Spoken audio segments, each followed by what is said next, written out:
Madame, Monsieur, bonsoir et bienvenue. Des autorités administratives et militaires de Sipilou, ville frontière à la Guinée dans l'ouest de la Côte d'Ivoire, ont été relevés de leurs fonctions pour leur implication dans l'exportation illicite des produits agricoles. Des détails dans un instant et ensuite en second point, nous aurons à examiner donc le communiqué produit par le PDCI à l'effet d'expliquer le report de l'audience de Jean-Louis Billon devant le Conseil de discipline. Merci d'être avec nous encore une fois ce soir. Le Grand Talk démarre maintenant.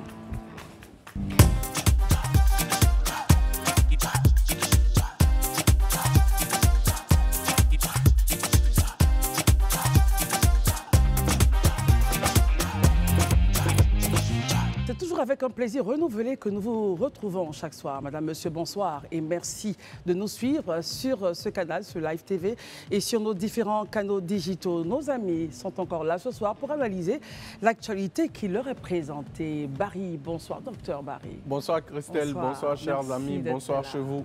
Élisée Voloub, toujours un plaisir de vous retrouver. Bonsoir. Plaisir partagé. Bonsoir Christelle, bonsoir chers téléspectateurs. Marius Komoé, très heureuse de vous avoir sur ce plateau. Bonsoir.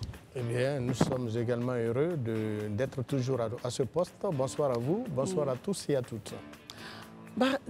J'ai dit Barry, Daouda Koulibaly, bonsoir. Merci d'être là, très cher. Bonsoir Christelle, bonsoir à tous et bonsoir chez vous. L'information a été donc rapportée dans un communiqué signé du chef d'état-major des armées ivoiriennes, le général Lassina Doumbia. Il s'agit du produit, en tout cas du fruit de l'opération Verrou 322 qui a démarré depuis le 2 octobre 2024, conduit par les forces de défense et de sécurité, les forces paramilitaires, pour lutter justement contre la fuite des produits agricoles de rente. Et nous avons eu ce communiqué, on ne dira pas pour sanctionner donc ces recherches-là, parce qu'on imagine qu'elles continuent, mais ce communiqué qui met à nu en tout cas d'une véritable problématique, la fuite de nos capitaux agricole, mais aussi la complicité de certains responsables administratifs et militaires. Barry, quel commentaire vous en faites?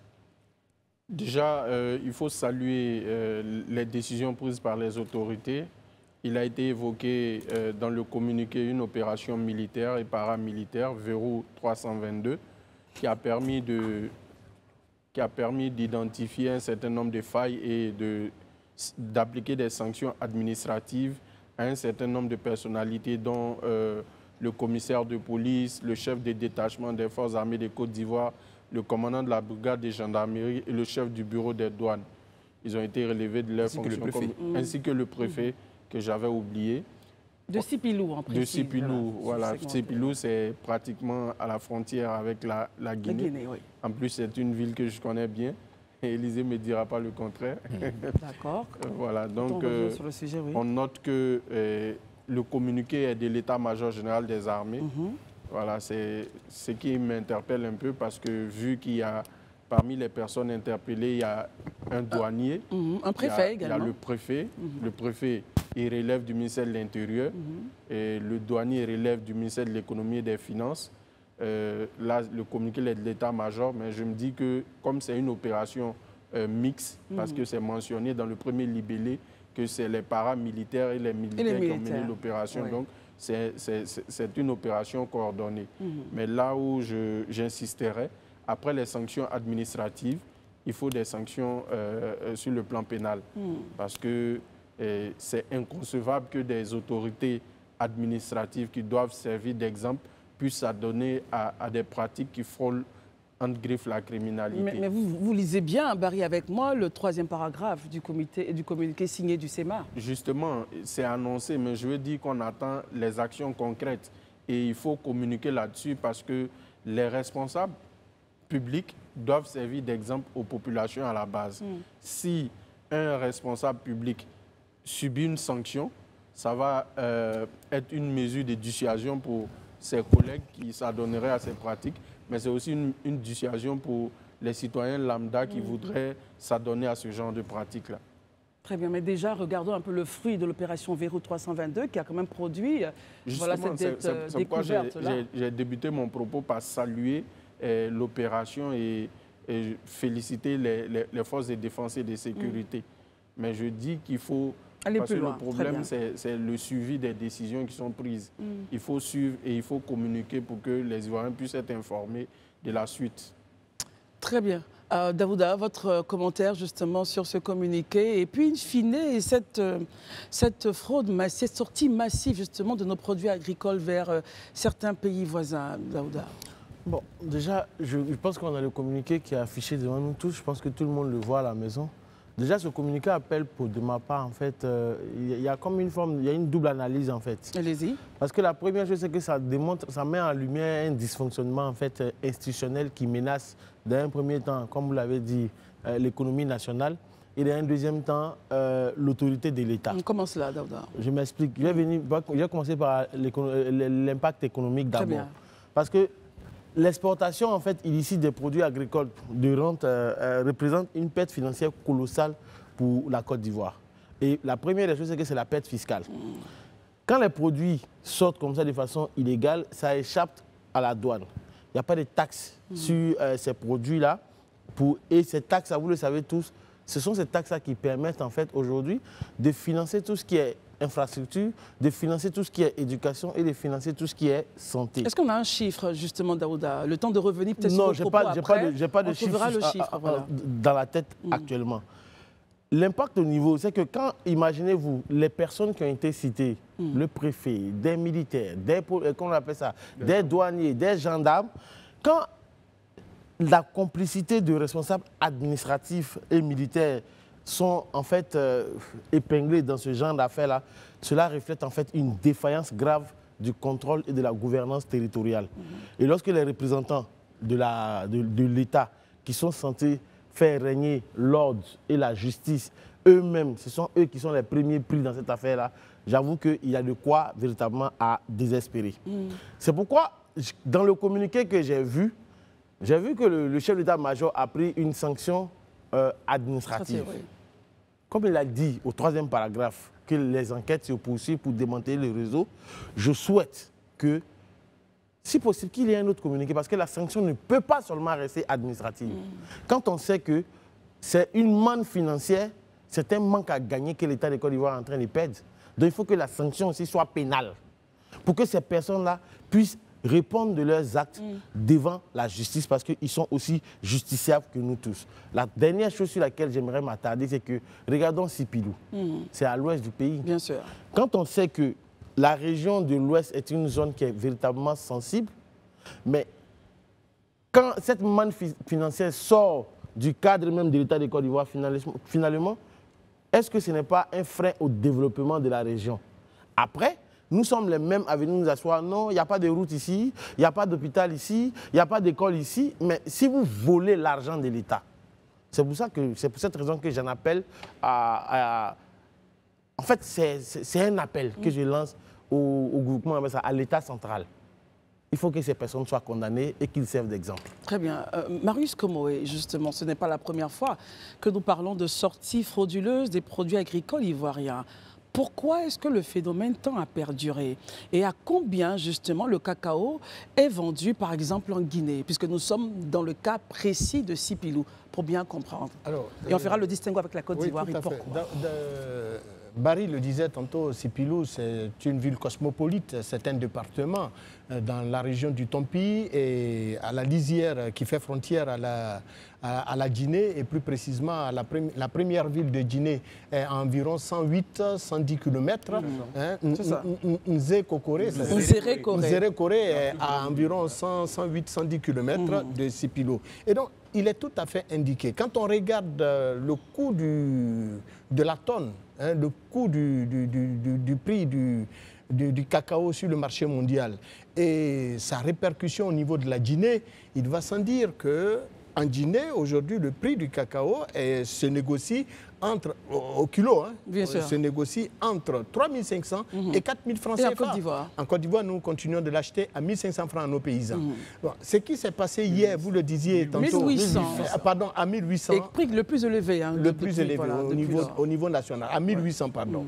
Bon, quand on regarde ce qui s'est passé hier au Ghana, avec les fuites du cacao et du café, en transitant par Niablé, par Bétier et autres dans la région de l'Indénieux et du Hablais, aujourd'hui, il faut rappeler que le Ghana et la Côte d'Ivoire sont alignés sur le même prix. Exactement. Et c'est au bénéfice d'ailleurs des deux pays, pour protéger d'ailleurs la fuite justement du cacao. Revenons au cas de la Guinée. Mais au niveau de la Guinée, le coût élevé donc, du kilogramme de cacao tel que pratiqué par les autorités guinéennes, donne tout de suite le sentiment à nos paysans dans la zone frontalière de Sipilou et autres, les paysans qui habitent ou qui résident, qui cultivent...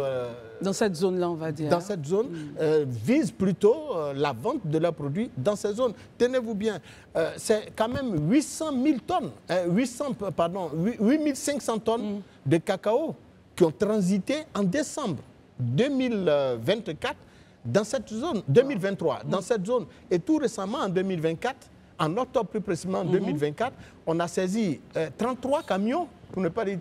Oui, on se rappelle bien, on avait donc regardé l'activité ici. Exactement, on avait saisi 33 camions qui contenaient 1100 tonnes de cacao qui transitaient dans cette zone. Et donc, on ne peut pas comprendre que le gouvernement ait lancé des motions d'alerte dans ces zones et que les autorités aient laissé faire. Avec la complicité d'ailleurs, avec leur complicité, les paysans ont réussi naturellement à aller vendre ces cacao et ces produits agricoles. Daouda le disait, mais il faut bien qu'on construise les infrastructures. Mais pour construire, je l'ai toujours dit, l'État n'a pas de champs de café ni de cacao. L'État n'a pas de villa, de maisons, d'immeubles qu'il met en location et dont le rapport locatif lui permet d'honorer ses engagements vis-à-vis de ses populations. C'est avec les taxes et les impôts que l'État prélève dans nos poches et dans nos porte-monnaies, soit par la vente de nos produits agricoles, que l'État réalise les écoles, les routes, l'électricité pour tous, l'eau courante pour tous, etc. etc. Mais si d'ordinaire, nous vendons nos produits dans ces pays frontaliers, dans ces pays voisins, mais nous enrichissons ces pays au détriment de notre État. Et donc, c'est tout à fait indiqué que l'État tape du poing sur la table en sanctionnant justement tous ceux qui ont été impliqués dans ce trafic, au point naturellement de décourager ceux qui continueraient à privilégier la vente de nos produits agricoles dans ces pays frontaliers. Élisée, au-delà de votre analyse déjà sur le communiqué, le point d'intérêt pour nous, ce sera comment faire pour résorber la question. En 2023, on a eu des chiffres de sortie. 2024, récemment, on en a parlé de 33 camions qui sortaient.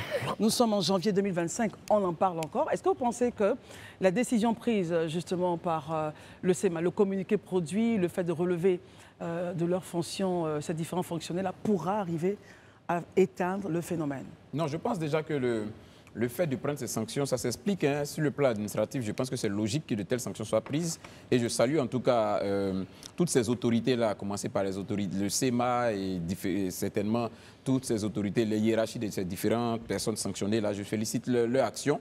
Mais bon, comme je le disais, à la lecture du communiqué, moi j'ai trouvé à l'intérieur quelque chose qui me paraissait inapproprié. Lequel? Le fait qu'il y ait une précision du fait qu'ils ont été relevés de leurs fonctions, ils ont subi une sanction administrative sans préjudice de poursuite pénale. Je pense pour ma part que cette mention-là n'était vraiment pas utile dans le communiqué.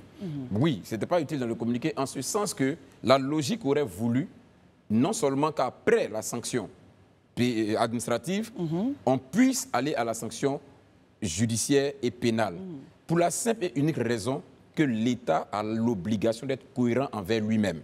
C'est-à-dire? Je vous rappelle, le 3 mai 2018, le Conseil des ministres, le 3 mai 2018, le Conseil des ministres prend une ordonnance. Voilà ce que dit l'ordonnance.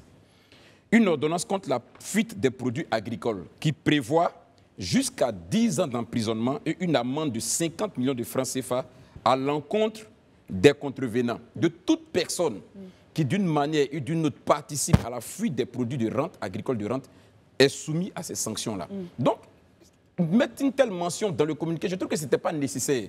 S'il veut à la limite, la hiérarchie, c'est vrai, parce que lui n'est pas l'autorité judiciaire, donc je peux comprendre. Donc il peut dire, les différentes hiérarchies ont pris des sanctions administratives en ce qui les concerne. Il n'y a pas de problème. Mais sans le préjudice de poursuite pénale, là, pour moi, ça n'a pas sa place dans ce communiqué. Parce que pour moi, ça ne doit pas juste se limiter à la question des sanctions administratives.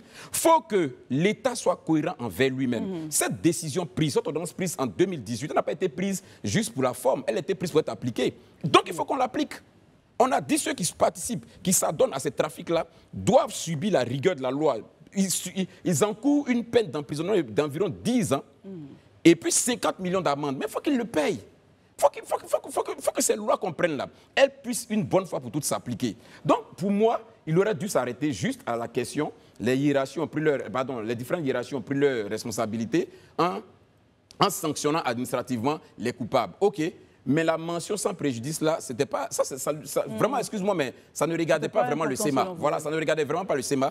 Il laisse l'administration judiciaire. À la limite, j'aurais même aimé qu'ils me disent que la hiérarchie a comment sanctionner administrativement les coupables et a saisi la justice afin que les poursuites pénales à ce niveau-là soient faites. Moi-même, j'aurais apprécié ça. Mais qu'ils disent que sans préjudice de poursuite pénale, non.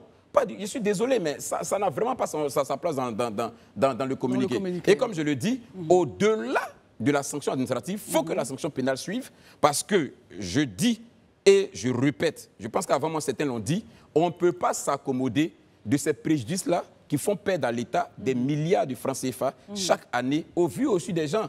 Moi, je vais aller plus loin pour essayer de donner une autre solution supplémentaire. Oui, en plus de la sanction et tout ça, en plus de la poursuite, en plus de ce que l'ordonnance prise par le gouvernement en 2018, le 3 mai 2018, dit, je suggère pour ma part que ces postes frontaliers-là, ces postes frontaliers, nous, depuis on est petits, ces postes frontaliers-là ont été mis dans notre esprit comme des poches de corruption excessives et exacerbées. Moi, je voudrais que... Le poste frontalier particulier le poste frontalier de la Côte d'Ivoire de façon générale. Depuis, on est tout jeune. C'est des choses qu'on entend parler. Et on a vu des forces de l'ordre, des agents des forces de l'ordre et de défense, que quand on affecte à ces postes frontaliers, mais vous ne pouvez pas imaginer la fête dans les familles. Parce que tout le monde se dit, ben, on est tombé dans une zone où on va pouvoir se faire mal au maximum. Je pense qu'il faut que l'État prenne un certain nombre de dispositions. Il y a des postes pour moi dans lesquels on ne doit même pas faire plus de 3 ans, 4 ans. Il faut qu'il y ait des rotations permanentes et régulières dans ces postes-là. Ça va éviter de créer le lit du trafic et de la corruption comme c'est. Parce que plus on dure dans un endroit, on s'accommode, on arrive à créer son lit et on met en place, son dispositif de corruption. On met en place tous ces mécanismes de corruption. On met en place tout ce qu'on appelle généralement son réseau. Tant qu'on ne va pas enlever ou bien créer un système de sorte à créer cette rotation-là, vous allez voir qu'on sera toujours... Quand on va enlever, on va mettre d'autres personnes. Les 6 premiers mois vont vouloir être corrects, mais quand ils vont voir qu'ils ne sont pas contrôlés, au bout du 7e mois, ils vont commencer à retomber d'un réseau. Et puis, 3 ans après, on va venir encore nous dire qu'il y a des gens qui ont été relevés de leurs fonctions. Très bien. Il faut que l'État assume ses responsabilités une bonne fois pour toutes. Au niveau donc des solutions administratives, c'est la rotation que vous proposez. Au niveau des solutions pour les paysans, parce que c'est un phénomène qui a quand même pignon sur rue, parce qu'il y a peut-être collaboration avec certains. Qu'en pensez-vous? Comment est-ce qu'on régule la question? On vous prend et... D'accord, j'explique rapidement. Déjà, ce qu'il faut retenir, je l'explique. Ce n'est pas le paysan qui prend son sac de cacao, qui traverse la frontière pour aller le vendre ailleurs. C'est des acheteurs, comme je le dis, la filière est très bien huilée, des acheteurs qui vont voir les producteurs Bocham, qui leur achètent le cacao, généralement même à moins de prix, en dessous même du prix Bocham, et qui, eux, maintenant, organisent ce trafic-là en complicité avec ces officiels, ces administratifs-là, pour aller maintenant le vendre dans un autre pays. Donc, c'est cette filière-là qu'il faut démanteler, en fait. C'est cette filière-là qu'il faut démanteler. Voilà, sinon le producteur, ça lui coûte excessivement cher de prendre 2 sacs de cacao, traverser la frontière, aller dans notre pays, le vendre. Il y a un manque à gagner, criard pour lui. Voilà, c'est des gens qui, eux, plutôt, s'érigent en acheteurs et qui organisent ce trafic-là. Daouda, selon Élysée, si on arrive à démanteler les intermédiaires, on peut réguler la question. Qu'en pensez-vous? Non, mais effectivement, je pense que dans notre système de vente de cacao en Côte d'Ivoire, il y a trop d'intermédiaires. Il y a beaucoup d'intermédiaires. Et c'est ce qui pose problème. Parce que c'est vrai que nous sommes en train de parler de la question de la fuite du cacao. Dans l'esprit de beaucoup de personnes, c'est comme si c'était les agriculteurs qui sortaient avec leur cacao. Or, ce n'est pas le cas. C'est des personnes véreuses qui vont corrompre des agents de l'administration publique pour pouvoir faire passer cela. Donc, Élysée a dit un truc, je parlais des Mauritaniens, tu en riais, mais effectivement... Enfin, je m'en inquiétais. Non, il ne faut pas t'inquiéter parce qu'au début, si vous remarquez très bien, quand on était petit, le même Mauritanien était là 1 an, 2 ans, 3 ans. Mais aujourd'hui, regardez dans les quartiers, dans les boutiques, c'est devenu une grosse entreprise. Le boutiquier qui est là, le Mauritanien qui est là, il ne fait pas 6 mois. Parce que les gens ne vont plus prendre beaucoup de crédit chez lui. Parce que quand il s'habitue aux gens, il commence à faire des prêts. Aux gens, finalement, l'argent ne rentre plus. Donc la rotation, c'est cela. Il faut faire la rotation. Deuxième chose, il faut éviter trop d'intermédiaires dans cette filière-là. Et la troisième chose, et ça, il faut qu'on soit vraiment assez dur là-dessus, il faut sanctionner. De la même manière que dans l'affaire de blanchiment d'argent, on est en train de mettre des gens en prison, il faut que dans ce cas de fuite de capitaux, il faut qu'on puisse mettre des gens en prison pour qu'ils servent d'exemple. Très bien. Parce que la dernière chose, pour terminer, Daouda. Pour terminer, nous sommes tout le temps les premiers à se plaindre, il n'y a pas de route, il n'y a pas ceci, il n'y a pas cela, il n'y a pas ci, il n'y a pas ça. Finalement, on fait comment? On fait comment si ce manque à gagner, on peut pas le Marius l'a dit. J'ai voulu juste ajouter un petit détail. Il faut revoir aussi au niveau national le prix. Le prix, très voilà, bien. c'est important de le dire. Merci infiniment, messieurs. Regardons du côté maintenant du PDCI RDA, le report de l'audience en conseil de discipline de Jean-Louis Billon. Que retenir? Daouda, avec vous, faisons un point de situation. Ah, la question du PDCI, ça revient encore. Depuis un certain moment, on se rend compte que le PDCI est toujours en conflit avec Jean-Louis Billon. Et il avait été convoqué en son temps. Il avait dit qu'il n'avait pas il était en conseil d'administration, il était occupé. Comment on appelle ça? Le conseil de discipline a été reporté à plusieurs reprises à la demande de Jean-Louis Billon et son conseil. Finalement, les deux parties sont tombées d'accord sur la date du 15, qui est aujourd'hui. Mais de façon, on a été tous surpris de voir qu'il y a eu une escalade de communiqués qui sont sortis ça et là. Finalement, le conseil de discipline a été reporté à une date ultérieure.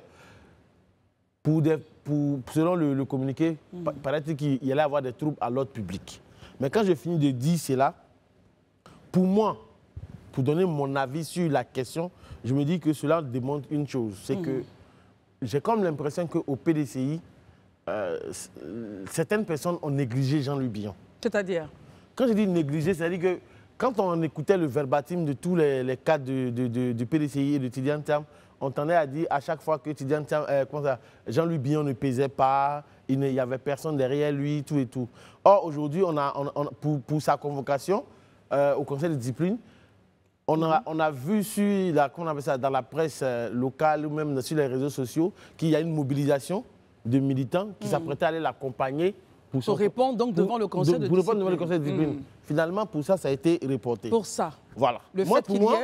Pour moi, c'est ça qui fait qu'on reporte, puisqu'ils disent que ça peut créer des troubles à l'ordre public. Ça, c'est la première chose. Mais la deuxième chose, je pense que le PDCI, pour moi, s'est embarqué dans un engrenage qui, finalement, eux-mêmes n'arrivent plus à maîtriser le contenu. Lequel des engrenages, Daouda? Lorsqu'ils ont convoqué Jean-Louis Billon, pour ceux qui ont le communiqué, les gens peuvent sortir le communiqué, ils ont dit que Jean-Louis Billon pouvait se faire accompagner par un membre du bureau politique. Ou son conseil. Ou son conseil.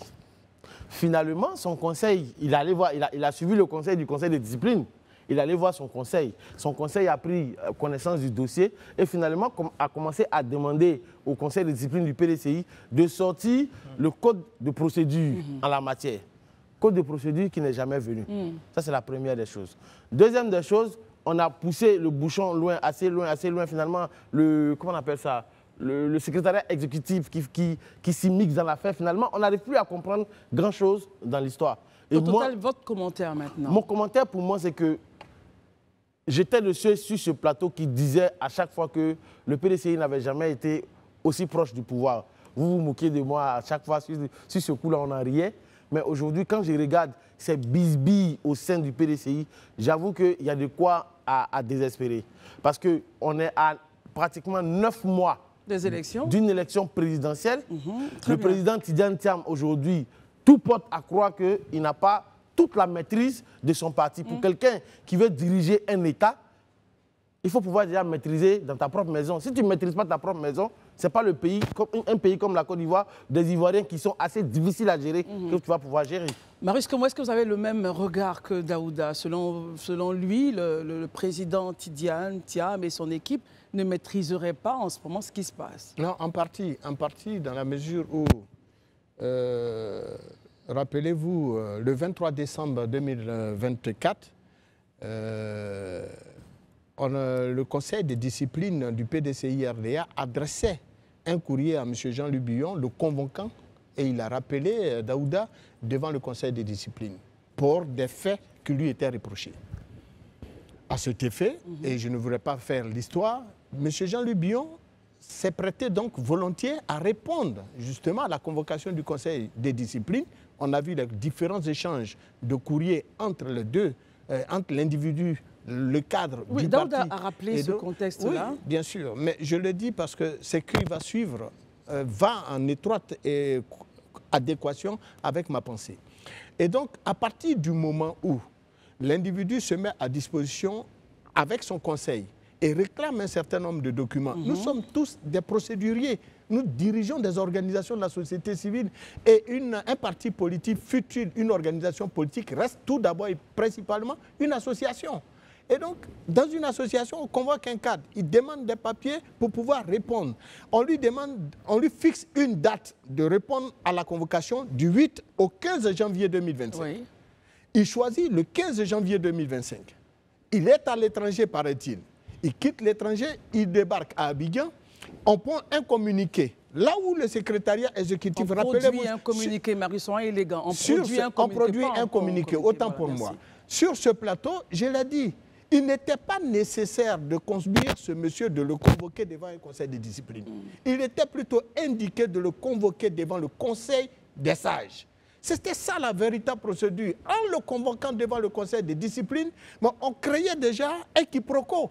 Bon, là où le secrétariat exécutif du parti disait ne pas être concerné par l'affaire et que l'affaire concernait exclusivement le conseil de discipline, maintenant que nous sommes à la date indiquée le 15 aujourd'hui, pour que M. Jean-Louis réponde, et M. Jean-Louis était là pour répondre à cette convocation, eh bien, on sort un communiqué pour nous dire bien, la rencontre est annulée pour la simple raison que des militants décident de l'accompagner et que cela peut créer des troubles. Mais si vous saviez donc qu'il était accompagné et qu'il était suivi et qu'il y a des militants qui étaient d'accord avec lui, et ces militants l'ont démontré par des communications sur les réseaux sociaux et par presse interposée.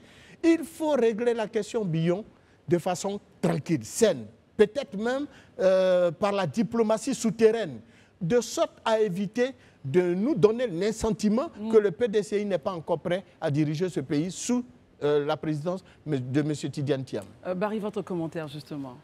Bon, je note que ça fait environ 2 à 3 mois que cette question de M. Jean-Louis Billon est posée aux instances du PDCI. Je pense que le convoquer devant le conseil de discipline n'est pas tant le problème. Le problème pour moi ici au niveau des communiqués, c'est surtout le communiqué du secrétariat exécutif. Pourquoi? Parce que je pense que dans la procédure, les organes du PDCI sont censés être neutres. C'est-à-dire que ne pas prendre parti, ne pas aussi participer, laisser le conseil de discipline gérer. Mais que dit justement pour nos téléspectateurs qui n'ont peut-être pas vu le premier communiqué déjà d'abord venait du conseil de discipline, pardon, du secrétariat exécutif. Que disait-il? Si vous l'avez, on va peut-être rappeler. J'ai le communiqué ici. Je peux vous aider? Suite au communiqué du secrétariat... Non, ça c'est celui... Non, je vous aide.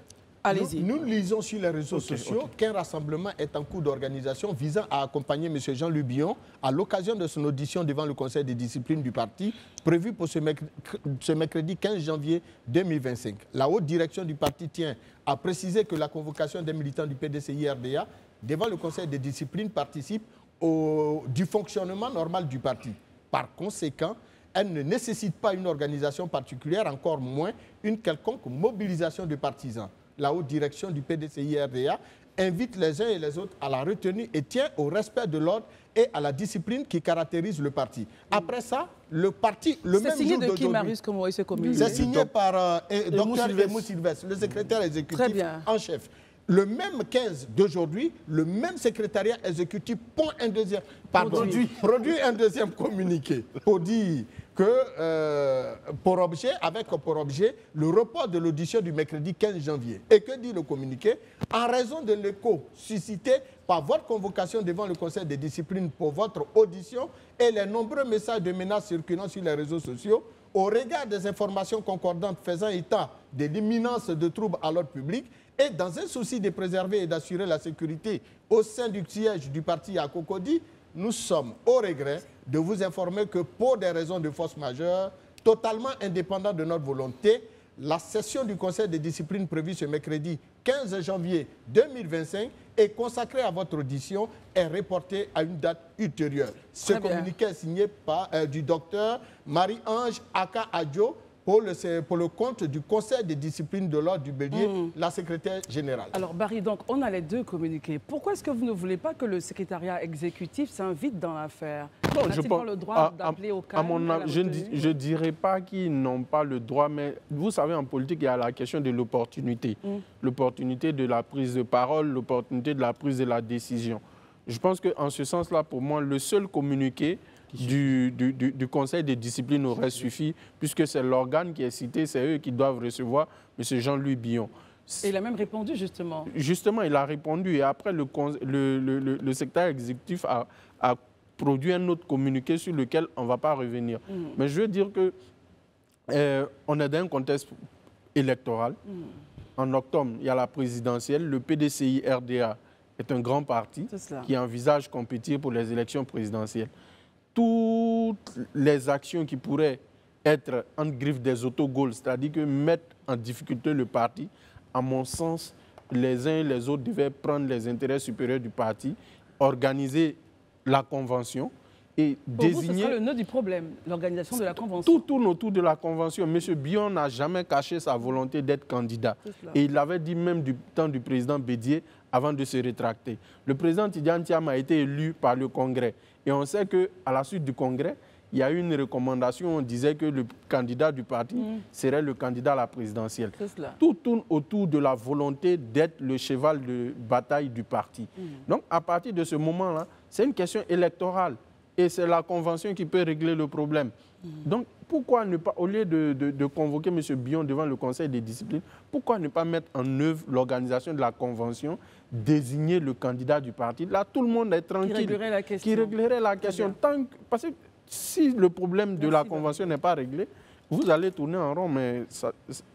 Élysée, justement, vous avez écouté vos amis. Quel est votre regard, justement, sur ce report devant le Conseil? Moi, je note, hein, au-delà du report, les raisons même avancées pour le report, pour moi, je le dis honnêtement, donnent l'impression d'une certaine fébrilité au sein du PDCI.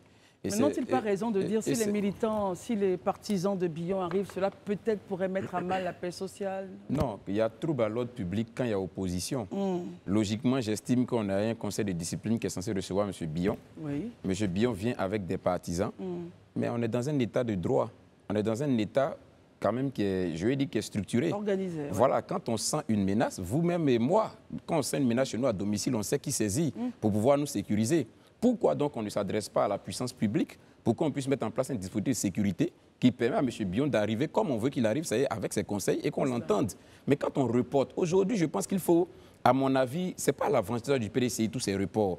Parce qu'il faut traiter cette question-là, l'évacuer et puis passer à autre chose, notamment l'organisation de la convention, désigner le candidat et puis préparer les échéances électorales. Ouais. On ne va pas rester indéfiniment dans une question de non, on doit recevoir Billon. Aujourd'hui, on ne peut pas parce qu'il y a certains militants qui veulent venir avec lui. On va reporter de 2 semaines ou peut-être d'1 mois encore. On est en train de tergiverser sur quelque chose qu'on aurait pu rapidement évacuer, s'entendre. Si tant est que, comme certains laissent l'entendre, c'est juste des incompréhensions, évacuer ces incompréhensions et puis évoluer. Moi, j'estime que ça a été un peu une fuite en avant. Il faut que le PDCI se donne les moyens de pouvoir, surtout le conseil de discipline, de pouvoir entendre M. Billon. Et ça existe. On n'a pas besoin forcément, je vais dire, d'avoir un PhD pour ça. On saisit les puissances publiques, on saisit les autorités, les services de sécurité, on crée le cordon qu'il faut. On ne permettra pas qu'il y ait de violence. On va entendre M. Billon, au terme duquel le conseil de discipline rendra son verdict, et puis on passe à autre chose. Le PDCI avance. Il y a des échéances devant. On ne va pas rester dans des guéguerres qui, à mon sens, ne sont même pas à l'avantage du parti. Voilà, qui ne sont même pas du tout à l'avantage du parti. Plus on laisse les choses perdurer, plus on ouvre encore la boîte de Pandore, plus on crée des divergences. Alors que c'est des choses qu'on peut régler. Là, aujourd'hui, on est le 15 janvier. Hein. Donc, il nous reste exactement 9 mois pour aller aux élections présidentielles. 9 mois, ça paraît beaucoup, mais 9 mois, c'est très peu. Il y a 4 ans de cela, on parlait déjà des élections 2025, là, voici, on est déjà aux portes. Donc, je crois que pour moi, le PDCI doit se donner les moyens.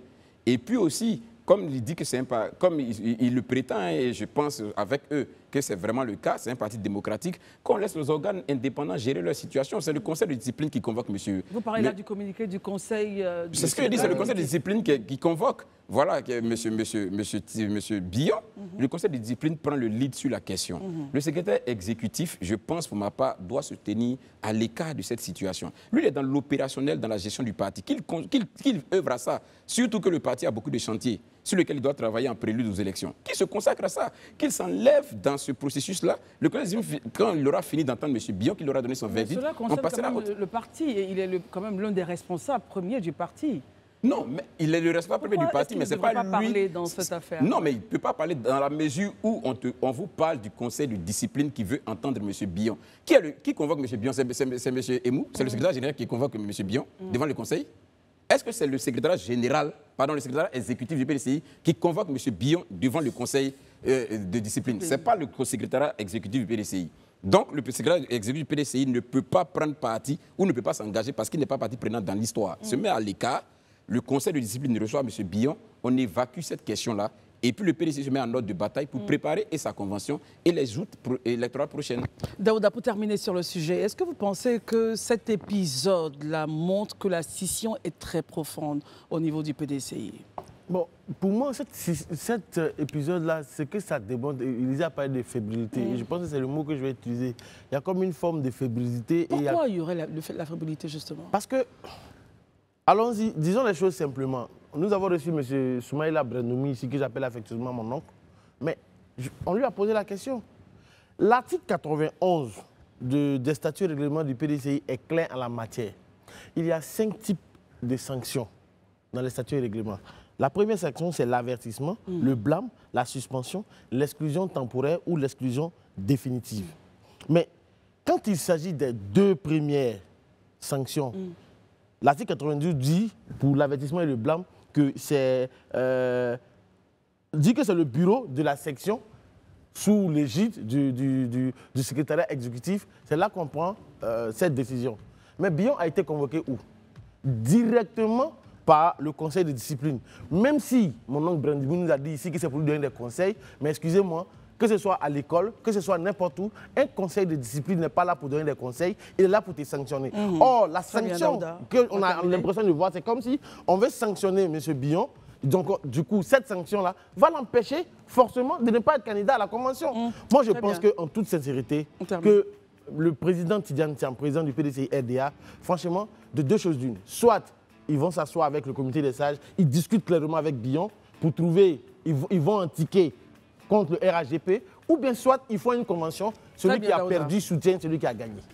Et on va suivre de très près cette affaire. Et demain, pardon, très rapidement, demain il y a une conférence de presse au PDCI d'ailleurs. Justement, et on se fera un plaisir justement de recevoir les différentes parties du PDCI dans les jours à venir. La rédaction justement travaille à cela. Mais avec vous, Élisée, on va essayer de faire un correctif, Élisée. Allez-y sur l'expression sans préjudice de poursuite pénale. Oui, je pense que j'ai été un peu vite en besogne. Apparemment, cette expression voudrait bien dire, effectivement que les sanctions administratives ont été prises, mais on laisse la latitude vraiment à la justice de prendre les autres sanctions, notamment les sanctions d'ordre pénal. Très bien. Merci beaucoup, Élisée. Alors, je rappelle que demain ou les jours prochains, on se fera un plaisir de recevoir les différentes parties du PDCI qui sont pour l'instant à couteau tiré sur la question du conseil de discipline et sur d'autres sujets. En seconde partie de ce temps d'antenne, on parlera de l'interdiction par le gouvernement de vendre les sacs de 50 kg de ciment à plus de 4 750 francs CFA. Et ensuite, on parlera de l'employabilité des jeunes en Côte d'Ivoire. C'est une priorité gouvernementale, avec M. Dribi Jacob, conseiller technique au ministère de la Promotion de la Jeunesse, de l'Insertion professionnelle et du service civil. À tout de suite. Merci d'être avec nous pour la seconde partie de ce temps d'antenne. Vous faites bien de nous suivre. Il est 20h02 à Abidjan.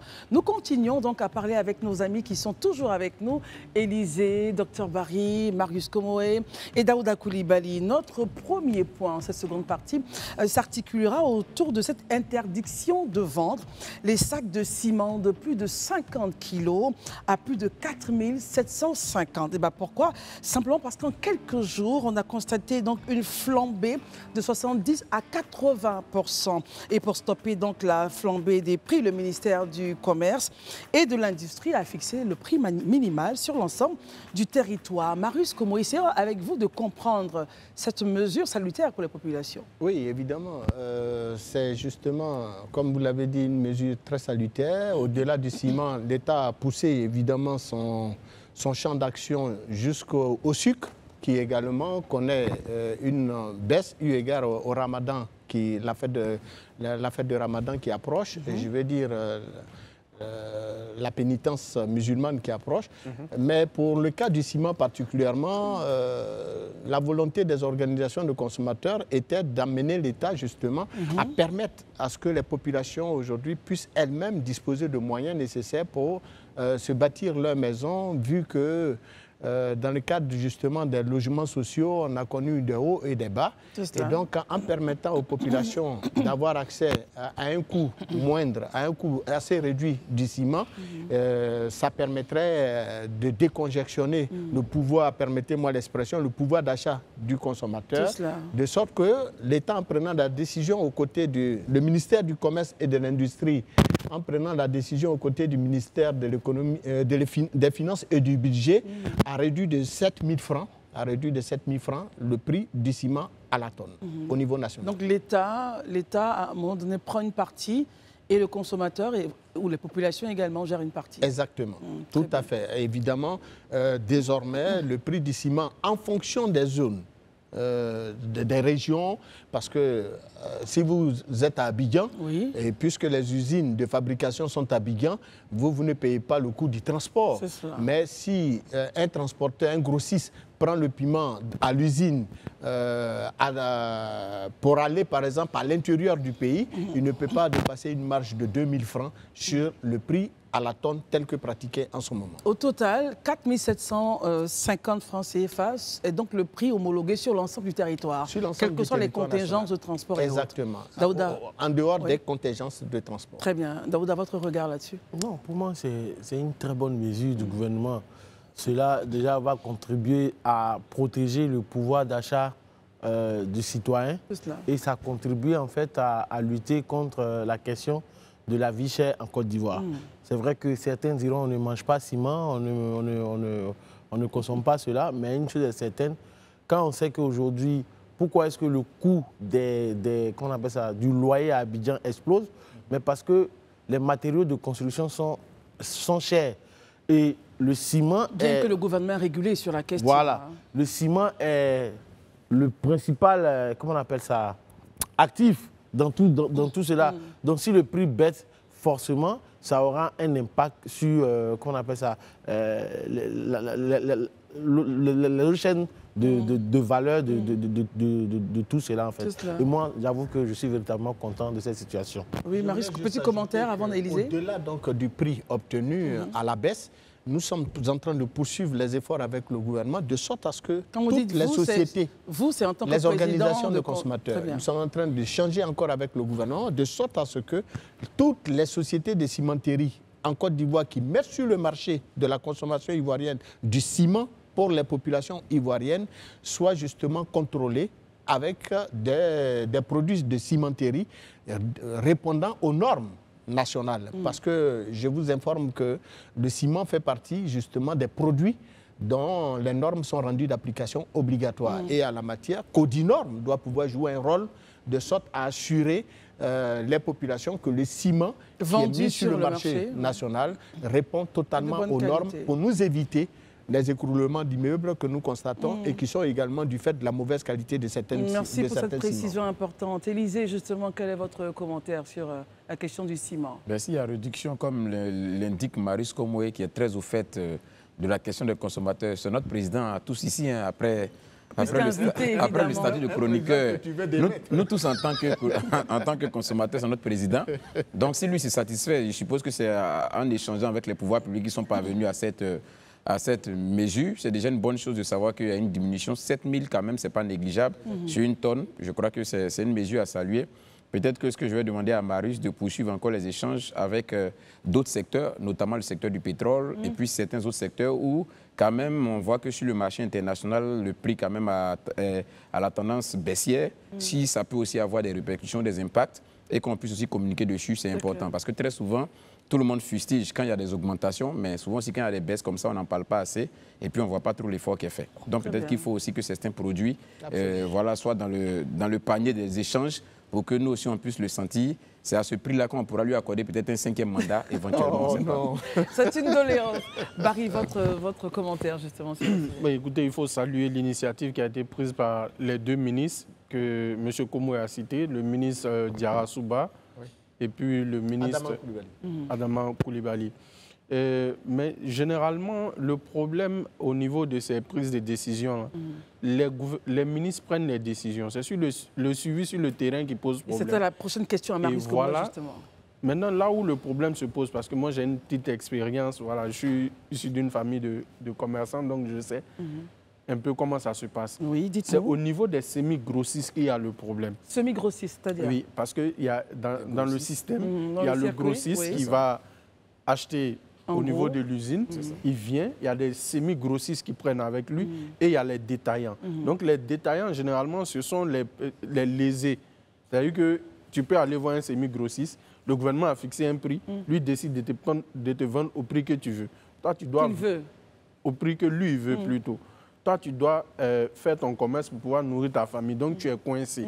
Quand tu te promènes 2-3 endroits, tu te dis, bon, je suis obligé de prendre. Et généralement, quand tu prends, le ministère du Commerce, on te prend dans ça, on te sanctionne. Alors qu'en réalité, tu as ton reçu.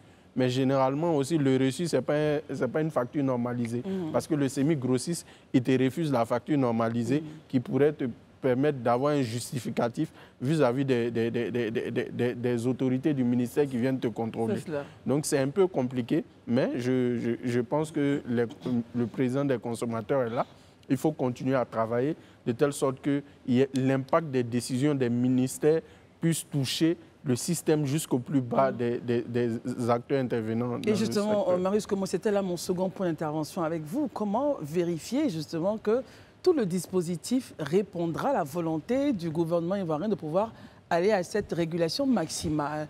L'exemple de Barry est très flagrant. Absolument. Votre commentaire? Oui, dans le système du commerce en Côte d'Ivoire, on fait malheureusement l'amer constat de ce que souvent des fabricants se transforment en grossistes, en demi-détaillants et même détaillants.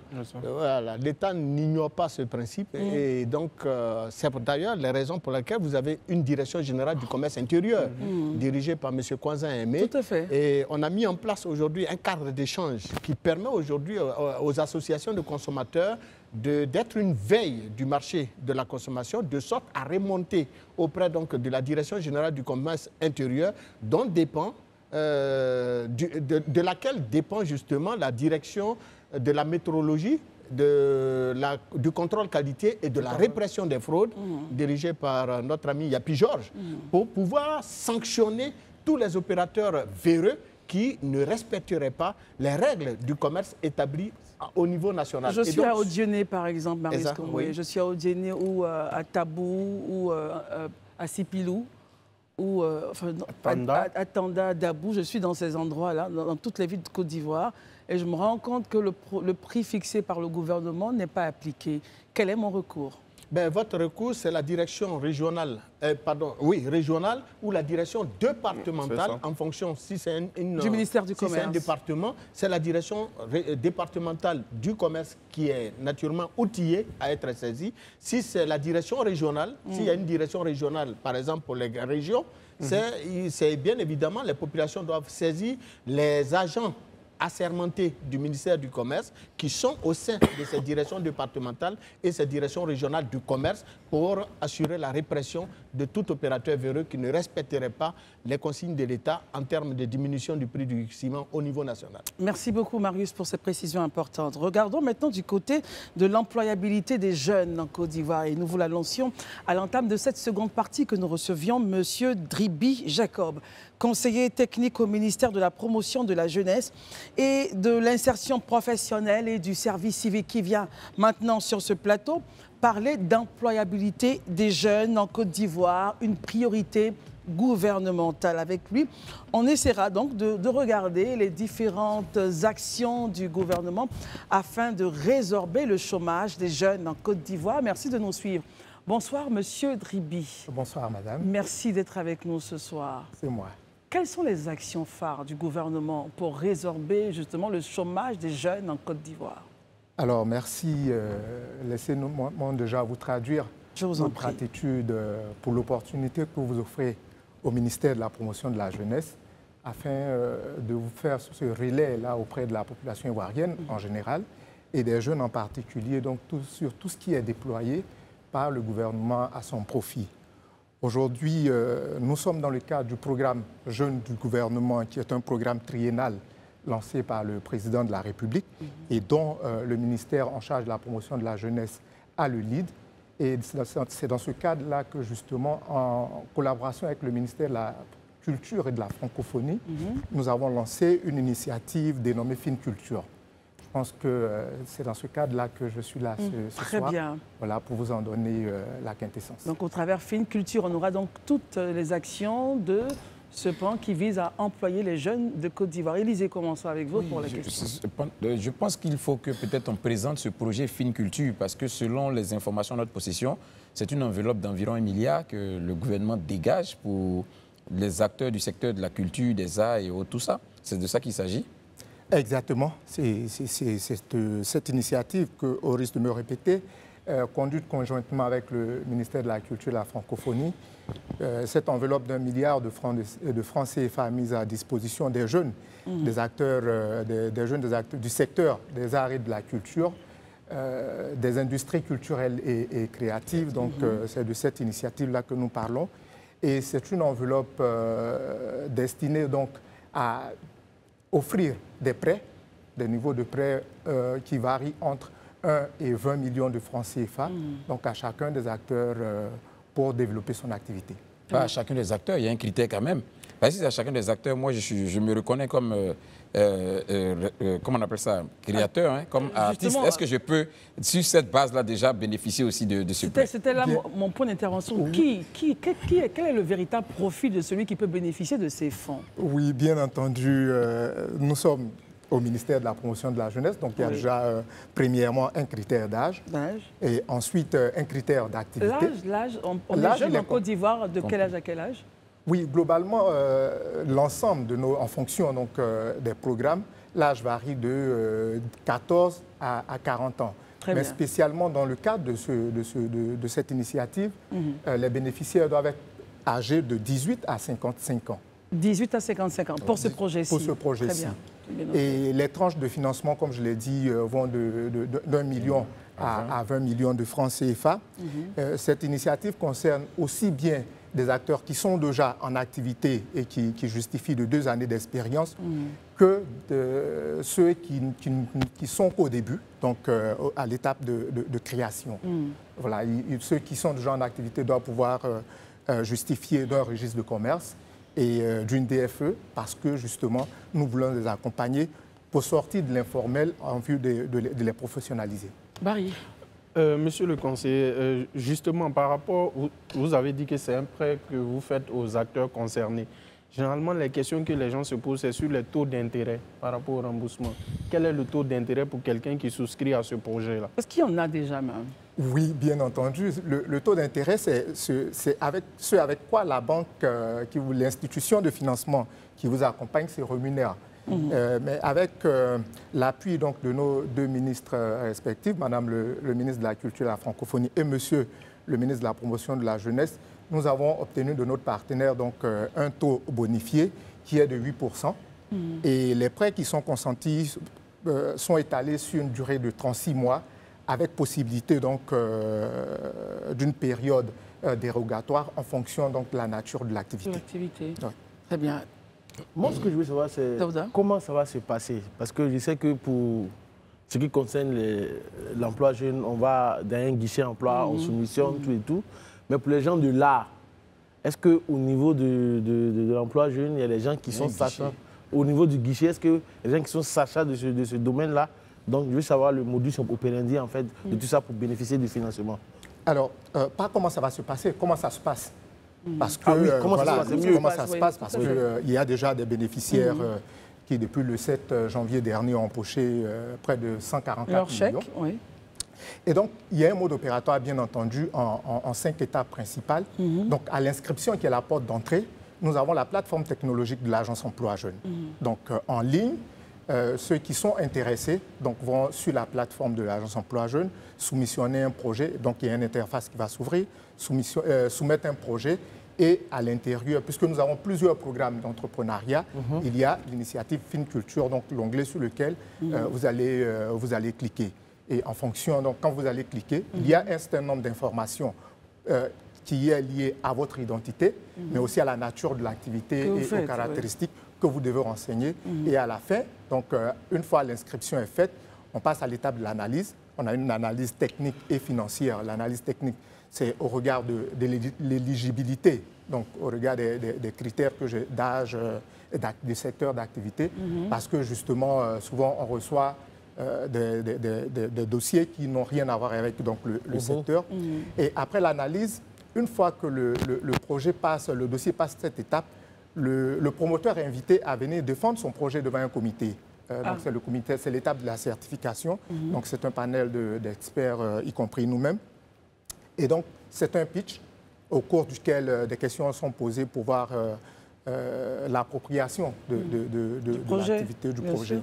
Et une fois que le projet passe cette étape, c'est le financement. Donc le dossier est transmis à notre partenaire, une banque digitale de la place. Étant entendu que l'analyse est faite par un partenaire technique qui est Birimian, qui a aujourd'hui dans le domaine des arts et de la culture qui a pignon sur rue. Et donc, à l'étape de financement, c'est le comité de crédit du partenaire financier qui va intervenir. Une fois que ce comité donne son accord, on passe au déblocage et donc à la mise à disposition des ressources sur le compte que le promoteur aura préalablement ouvert donc, au sein de la structure bancaire. Et puis, au niveau de l'Agence Emploi Jeune et du partenaire technique Birimian, une fois que les ressources sont débloquées, c'est le décaissement et puis c'est le suivi de l'activité. Le suivi, il est à deux niveaux. Il y a d'abord le suivi de l'activité pour qu'il soit rentable et générer des ressources. Il y a également le suivi des remboursements parce qu'à l'entame de mon propos, je disais que c'était un prêt et les remboursements de premier constituent donc les frais de second. Le processus jusqu'à obtenir le prêt dure combien de temps? C'est maximum pour des dossiers complets, c'est 2 semaines, 15 jours. 2 semaines, 15 jours? Oui. Très bien. Oui, relance à Daouda. Juste une petite relance. Oui, allez-y. Parce que dans votre panel, comment vous vous arrangez pour savoir que le projet est bancable en fait? Parce que quand vous dites comité d'experts, je sais qu'à l'agence emploi jeune, c'est les fonctionnaires qui sont là. Donc je veux savoir, est-ce que dans ce domaine-là, il y a des acteurs de la culture, du cinéma qui sont dedans pour savoir que le projet est bancable? Monsieur Daouda, vous parlez de fonctionnaires, vous parlez d'experts. C'est-à-dire que les fonctionnaires ivoiriens ne sont pas des experts. Non, mais parce que non, c'est pas ça. Permettez qu'il précise sa pensée. Allez-y, Daouda. Parce que ma problématique à moi, M. Degri, c'est que quelqu'un qui n'a jamais posé une assiette, une mamie de Nyomi, ne peut pas venir parler de financement à quelqu'un qui fait de l'investissement, qu'on appelle ça, dans l'entrepreneuriat. Donc je veux savoir simplement si dans ce panel-là, il y a des sachants de la culture qui vont pouvoir discuter. Parce que quelqu'un qui est administratif n'a jamais fait dans l'entrepreneuriat. Non, j'avais bien compris. Je l'ai dit, un panel d'experts, une initiative conjointe. Donc vous avez aussi bien les experts de l'Agence Emploi Jeune, du ministère de la promotion de la jeunesse, de l'insertion professionnelle et du service civique, et des professionnels, des experts du ministère donc, de la culture et de la francophonie, accompagnés donc par le partenaire financier et la structure technique dont je parlais tout à l'heure, qui est donc experte dans les marques d'inspiration africaine. C'est bien précis. C'est bien précis. Bien Marius Komoé, question ou contribution? Oui, non, mais c'est une question d'ailleurs. Monsieur Jacob Derby, on a tous souvenance que votre département ministériel avait mis par le passé de telles initiatives en œuvre et qui avaient naturellement permis à l'État de Côte d'Ivoire de débloquer de fortes sommes d'argent pour financer des projets de nos compatriotes. certains même ayant eu l'argent ont ouvert des salons de coiffure et finalement, ils n'ont jamais remboursé l'argent pour lequel d'ailleurs l'État a dû les soutenir financièrement.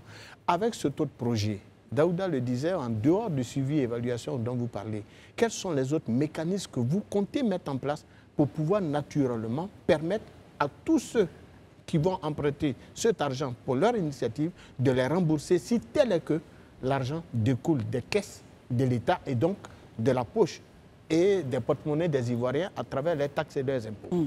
Merci, c'est bien l'argent de vous, de moi, de tous ceux qui sont, parce que ce sont les ressources de nos impôts. Pour parler rapidement, je ne ferai pas un focus là-dessus, des salons de coiffure, soyez-en rassurés. Aujourd'hui, le ministère de la promotion de la jeunesse a pris le relais. Des salons sont fonctionnels et des remboursements se font. Le promoteur, c'est un autre cas. Mais je peux vous rassurer que le ministère a pris le relais. Vous pouvez vous en être rassuré et vous pouvez vérifier sur le terrain. Mais nous tirons toujours enseignement de tout ce qui se passe. Hein. Nous n'avons pas la prétention de la science perfection infuse, de la science bien infuse sûr. parce que nous sommes des humains. Et donc, aujourd'hui, nous prenons des garanties sur tout ce que nous finançons au niveau du ministère de la promotion de la jeunesse. Tous ceux qui ont reçu les financements et ceux qui vont venir encore par la suite ont d'abord une contribution personnelle de 10% du montant qu'ils demandent. Ensuite, il y a une caution solidaire de la dette qu'ils signent avec le partenaire. De sorte que même si l'activité objet du financement arrivait à péricliter, mais ils seront poursuivis donc, sur leur patrimoine pour rembourser la dette. On est obligé de terminer. Bien entendu, nous mettons en place par derrière avec des partenaires, des prestataires techniques spécialisés donc, dans les questions de remboursement, de recouvrement pour nous accompagner sur ces questions. Merci beaucoup, Monsieur Dribi Jacob. Je rappelle que vous êtes conseiller technique au ministère de la Promotion de la Jeunesse et de l'Insertion professionnelle et du Service civique. L'employabilité des jeunes en Côte d'Ivoire via ce projet FinTech, c'est cela, j'ai bien prononcé. Finculture, pardon. Finculture. Voilà, je pense que j'ai confondu avec un autre projet. Finculture. Merci d'être venu. Les startups. Bien sûr, exactement. Nous avons un programme de startup avec la fêtière en partenariat justement dans le cadre de la collaboration gouvernementale avec le ministère de la Transition numérique. Merci beaucoup. Chers amis, merci d'être venus. Élisée Boloube, Barry, Marius Komoé, Daouda. Merci à vous, merci aux équipes de nous avoir aidés à être sur ce plateau. On se retrouve demain. D'ici là, portez-vous bien. Les programmes continuent sur la FTV. Bonsoir.